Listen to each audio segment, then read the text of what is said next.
Ang kasaysayan ay mahalagang bahagi ng ating pagkatao at isa sa mga pinakakaakit-akit na lugar na nagdala ng diwa ng ating nakaraan ay ang Fort Santiago sa Intramuros, Manila.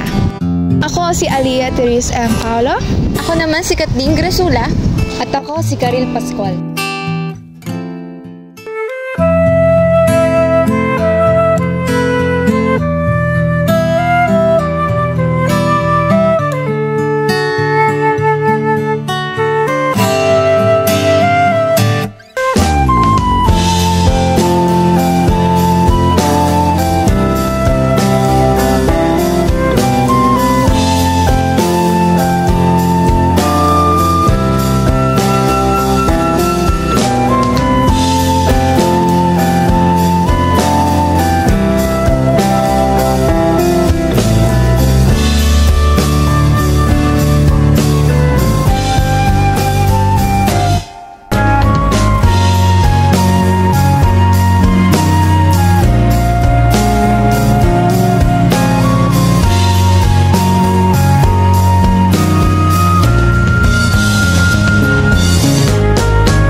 Tayo ngayon sa Fort Santiago, Intramuros, Manila. Sa Spanish ay Fuerte de Santiago at sa Pilipino naman ay Kutang Santiago. Sa videong ito, matutuklasan natin ano nga ba ang kasaysayan ng lugar na ito at ano ang mga aral na maaari natin makuha mula nito. Ang Fort Santiago ay located sa Intramuros na tinaguriang Walled City in Manila. Bago pa ito maipatayo, ito ay kinilala bilang Maynila at pinamumunuan ni Raja Sulaiman, ang huling pinuno bago masakop ng mga Espanyol ang Pilipinas. Subalit, noong 1571 sa ilalim ng pamamahala ng mga Espanyol at sa pangunguna ni Miguel Lopez de Legazpi bilang Gobernador General, itinayo ang Fort Santiago upang maging tanggulan ng Intramuros. Ang unang bersyon ng Fort Santiago ay gawa mula sa kahoy at lupa lamang. Subalit dahil sa pagkakasira nito, ito ay ipinagawa noong 1590 at ipinalitan ito gamit ang batong adobe upang mas mapagtibay laban sa mga pag-atake. Ang Fort Santiago ay matatagpuan sa bukana ng Ilog Pasig, ang nagsisilbing pangunahing daan ng kalakalan na nag-uugnay sa mga mangangalakal. Dito itinayo ang Fort Santiago upang magsilbing kuta ng depensa na magpoprotekta sa Intramuros mula sa posibleng pag-atake ng mga kaaway. Bukod sa pagpapanatili ng seguridad, ito rin ang naging sentro ng administrasyon ng mga Espanyol noong panahon ng kanilang pananakop. Ngunit sa paglipas ng panahon, nang maging matatag ang kontrol ng mga Espanyol sa Pilipinas, nabawasan ang pangangailangan para sa aktibong depensa. Dahil dito, simula noong 17th century, ginamit na lamang ang Fort Santiago bilang kulungan para sa mga itinuturing na kaaway ng Estado at mga revolusyonaryo. Ang pinakasikat na ikinulong dito ay ang ating pambansang bayani na si Jose Rizal. Siya ay inaresto sa loob ng 56 na araw simula November 3, 1986 hanggang December 29, 1986. Si Rizal ay inaresto sa kadahilan ng pakikisangkot sa katipunan at pagiging revolusyonaryo. Isa rin ay ang pagdakhala niya ng dalawa niyang sikat na nobela na tinatawag nating Noli Me Tangere at El Filibusterismo. Sa panahon ni Rizal sa kulungan ay isinulat niya ang kanyang isa kasikat na tula na pinamagatang Mi Ultimo Adios o My Last Farewell in Ingles. Itinago niya ito sa loob ng alcohol stove upang itago mula sa Espanyol nang sa gayon ay makarating ang tula sa kanyang pamilya. Bukod rito, ng buong kanang bahagi ng gusali ay matatagpuan ang selda ni Jose Rizal. Ito ay sinaayos muli noong 1953 at itinayo bilang museo at Rizal Shrine na inalay para sa pambansang bayani. Noong 1986, muli itong nirenovate upang mapanatili ang kasaysayan at maisuling ang kamalayan ng mga Pilipino, lalo na ang mga kabataan. Dumayo naman tayo noong panahon ng mga Hapon. Noong taong mula 1942 hanggang 1945, ginamit ng puwersang Hapon ang Fort Santiago bilang isang kulungan, sentro ng interogasyon at lugar kung saan nagaganap ang torture sa mga Amerikano at Pilipinong hindi kinilala ang mga Hapon. Ang mga bihag ay sumasailalim sa matinding torture at pang-aabuso mula sa mga Hapon na may layuning pilitin silang umamin o magbigay ng mahalagang impormasyon tungkol sa guerrilla at iba pang kilusan laban sa mga Hapones.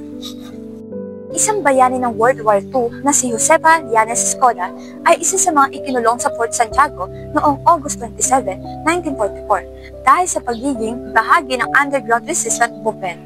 Dito ay tumutulong si Josefa sa mga bilanggo sa pamamagitan ng pagdadala ng mga gamot, pagkain at mga mahalagang impormasyon mula sa mga kasapi ng guerrillas. Bukod pa rito, ang militar na si Vicente Lim na tinagurian ding bayani ng World War II ay isa sa mga nakulong sa Fort Santiago noon panahon ng mga Hapon. Siya ay hinuli at kinulong sa kadahilan ng pagkakaroon ng aktibong partisipasyon sa kilusan laban sa mga Hapon. Sa kabila ng panganib, nanindigan si Vicente Lim at ipinagpatuloy ang kanyang lihim na paglaban. Sinubukan niyang tumakas patungo sa Australia, ngunit nabigo matapos mahuli ng mga Hapon. Ngayon, ang Fort Santiago ay tinagurian ng pook pasyalan o tourist spot dahil sa taglay nitong makasaysayang kwento at ganda. Marami mang nakasawi ang pangyayari rito, subalit ito rin ay naging simbolo ng tapang at kabayanihan ng mga Pilipino.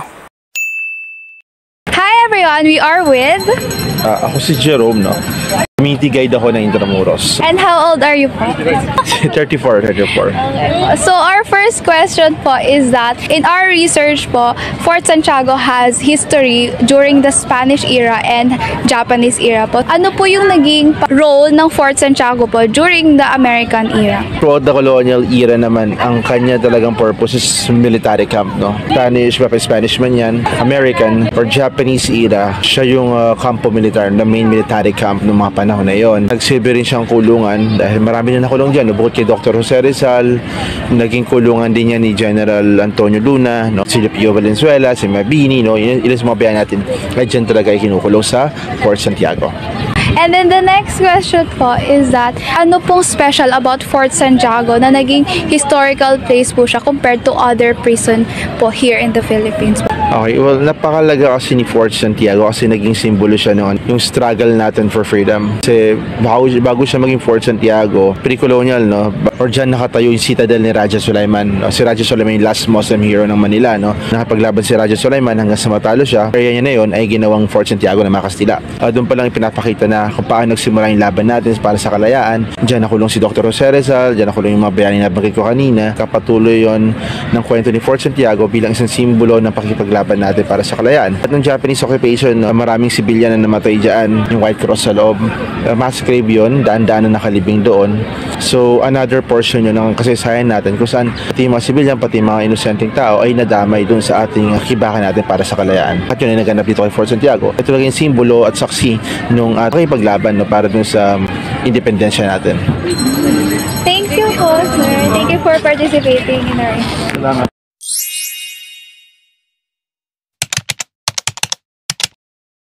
Working on this project, I realized that Fort Santiago is a powerful symbol of the Filipino struggle for independence, embodying the courage and sacrifices of those who fought for freedom.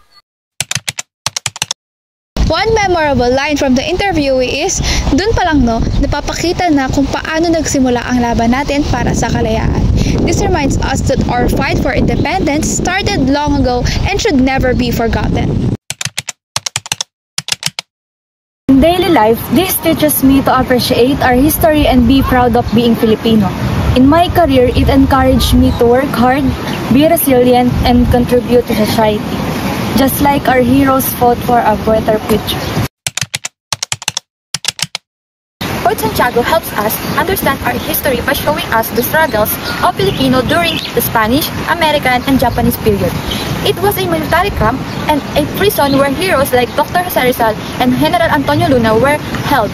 Visiting Fort Santiago reminds us of their sacrifices and the fight for freedom.